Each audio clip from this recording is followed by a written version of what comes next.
Saludos, la doctora Lisbel Correa Suárez por aquí. En esta ocasión voy a hablarles acerca de la matriz de consistencia. ¿En qué consiste y en qué beneficia a la hora de desarrollar los elementos claves para tu investigación? Antes de proceder con la explicación un poco más detallada sobre lo que es y en qué consiste una matriz de consistencia, quiero aclarar que cuando se hace referencia a lo que es el término matriz, a lo que nos referimos, a lo que me refiero básicamente, es a una tabla o como algunos posiblemente le podrían llamar a un cuadro. En fin, en palabras sencillas, es una tabla compuesta por filas y columnas que nos permite relacionar diferentes tipos de datos, conceptos o simplemente información. Así que esta tabla lo que nos va a proveer o nos va a servir de base de estructuración para poder organizar y presentar la información de manera más clara y sistemática y a su vez ver su consistencia. Entonces, esa matriz lo que nos permite es establecer esa relación de los elementos claves, en este caso de la propuesta de nuestra investigación. En algunas ocasiones esos elementos pueden variar. No obstante, unos elementos básicos o predominantes, ¿verdad? En la mayoría de las matrices que se elaboran son los objetivos, las preguntas de investigación o hipótesis, las variables, los indicadores, los instrumentos de recolección de datos y los métodos de análisis.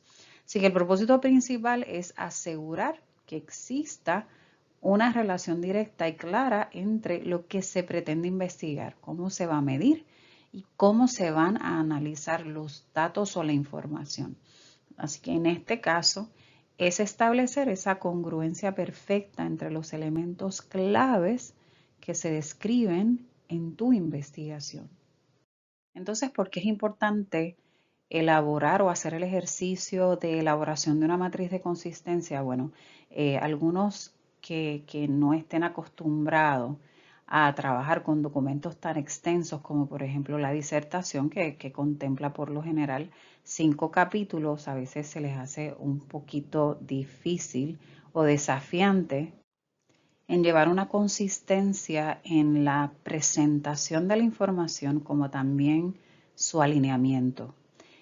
Aquellos que trabajamos, por ejemplo, con lo que es el diseño curricular, pues estamos muy acostumbrados a ese ejercicio de alineamiento y pues aseguramos que pues, muchas de las partes de, por ejemplo, en este caso que les presento, el diseño de un currículo, que todos sus elementos sean congruentes, que lleven un orden lógico o una secuencia lógica y por ende pues exista una congruencia máxima entre todos sus elementos.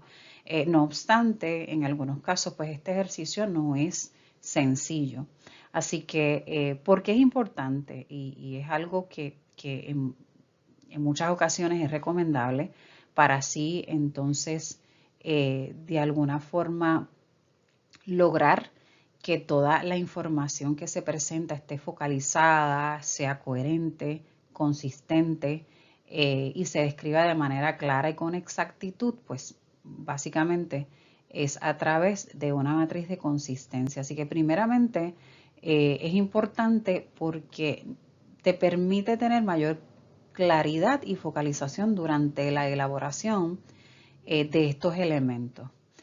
Además de que sirve como un buen ejercicio inicial para saber si todo lo que estás plasmando, por ejemplo, dentro de la propuesta de investigación, está alineado y es coherente y consistente con el problema de conocimiento que originalmente se ha identificado y el que queremos tratar de realizar tal vez una proposición teórica o simplemente resolver o proponer una solución ante un problema en el caso de que sea una investigación aplicada.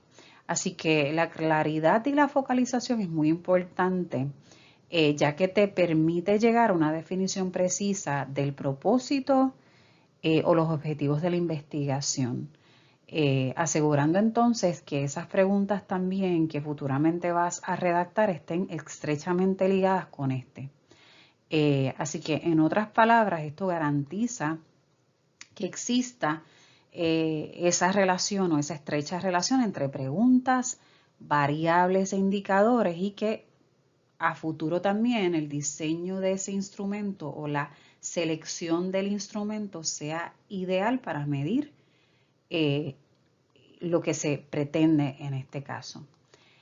También un aspecto importante es esa coherencia, ¿verdad? La coherencia entre todos los elementos como les mencioné, ¿verdad?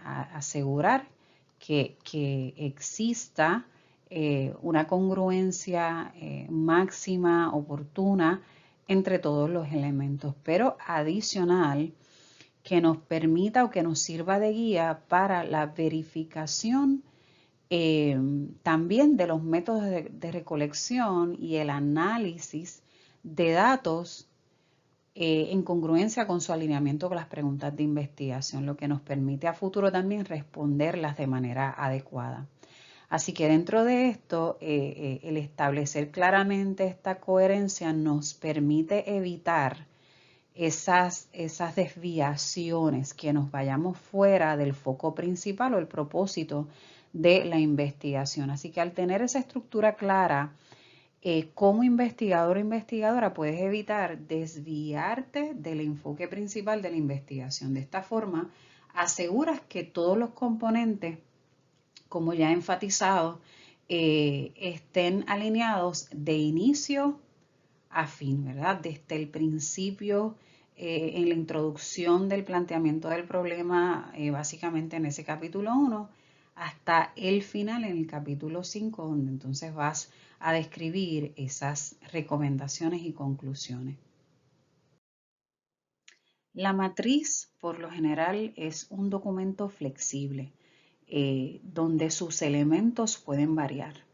Pero el fin común, en este caso, en el contexto de una investigación, es servir de utilidad para visualizar esa coherencia entre los distintos componentes del diseño del estudio, lo que futuramente garantiza que los elementos estén correctamente conectados. Este ejemplo sigue la estructura estándar y proporciona un resumen claro de cómo las variables, el propósito, las preguntas de investigación o hipótesis, el marco teórico, la metodología, los instrumentos y en algunos casos hasta los procedimientos se alinean en una propuesta de investigación. Siempre ten en cuenta que la matriz presenta la información de manera sintetizada, que luego la ampliarás en tu trabajo escrito de la propuesta de investigación. Observa este ejemplo que muestro en pantalla. El título de la disertación es Student Engagement and its Impact on Academic Achievement in Online Learning Environment. Lo puedes identificar en ProQuest Dissertation. Aquí podemos observar que la variable independiente es el compromiso del estudiante, mientras que la dependiente es el logro académico. El propósito del estudio fue evaluar el impacto del compromiso del estudiante en el rendimiento académico en entornos de aprendizaje en línea.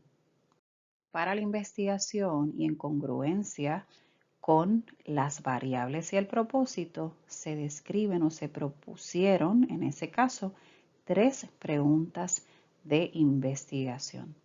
¿Cómo se mide el nivel de compromiso de los estudiantes en entorno de aprendizaje en línea? ¿Cuál es la relación entre el compromiso del estudiante y el logro académico en cursos en línea? Y finalmente, ¿existe una diferencia significativa en el rendimiento académico entre estudiantes con diferentes niveles de compromiso? Como marco teórico se tomó en cuenta la teoría del compromiso académico y la teoría de la autodeterminación. La metodología aplicada fue cuantitativa no experimental con un enfoque correlacional. se utilizó la encuesta y también los registros académicos de los estudiantes como instrumentos y medios para la recopilación de los datos. Como elemento final y no menos importante, también puedes considerar incluir los procedimientos de recopilación y análisis de datos. Bueno, de manera resumida, esta matriz lo que hace es proporcionar una visión completa de cómo esas variables se relacionan con los demás elementos descritos dentro de esa proposición de la investigación. Por ejemplo, en este caso se incluye esa matriz que describe un marco teórico que fundamenta las variables de investigación y también demuestra cómo se relacionan con esas preguntas de investigación específicas. También describe la metodología que da un panorama un poco más claro de cómo se llevará a cabo el análisis utilizando instrumentos y procedimientos específicos. Espero que este contenido sea de utilidad y te permita ir perfeccionando los elementos de tu investigación. Para cualquier consulta, información adicional, saben en dónde pueden contactarme. Hasta pronto.